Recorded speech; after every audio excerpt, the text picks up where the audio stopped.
গত কয়েকদিন ধরে টানা বৃষ্টি হয়েই চলেছে, আর ভালো লাগছে না, বিরক্ত হয়ে উঠেছি।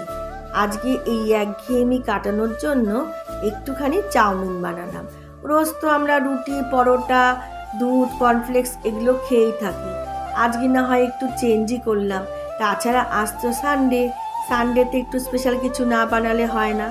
স্বাস্থ্যের জন্য বাইরের চাউমিনটা এড়িয়ে চলাই ভালো।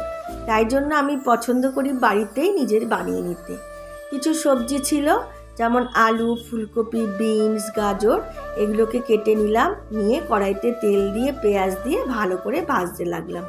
কোনো কিছু কম ভাজা আমার আবার ভালো লাগে না, তাই জন্য একটু ভালো করেই ভাজলাম। এদিকে চাউমিনটা আমি আলাদা করে সিদ্ধ করে রেখে দিয়েছিলাম। কাঁচা লঙ্কা দিয়ে দিলাম, দিয়ে আবার নাড়াচাড়া করলাম। নাড়াচাড়া করার পরে এবার চাউমিনটা দিয়ে দিয়েছি। চাউমিন দিয়ে সব সবজির সাথে চাউমিনটাকে ভালো করে মিশিয়ে দিলাম। আর একটুখানি দুটো ডিম নিলাম, নিয়ে মাঝখানটা ফাঁকা করে ডিম দুটো দিয়ে দিয়েছি।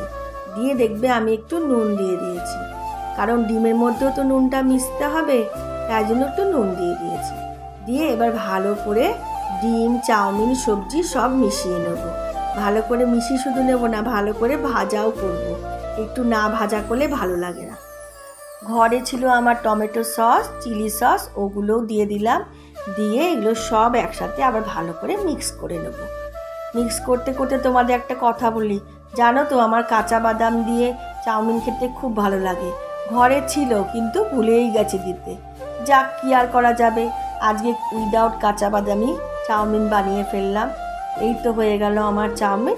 এবার টেবিলে নিয়ে যাব, নিয়ে গিয়ে এটা সার্ভ করব। আর আমার হাজব্যান্ড তো সানডে অফিস যায়, আমাকে সকাল সকালই তৈরি করতে হয়।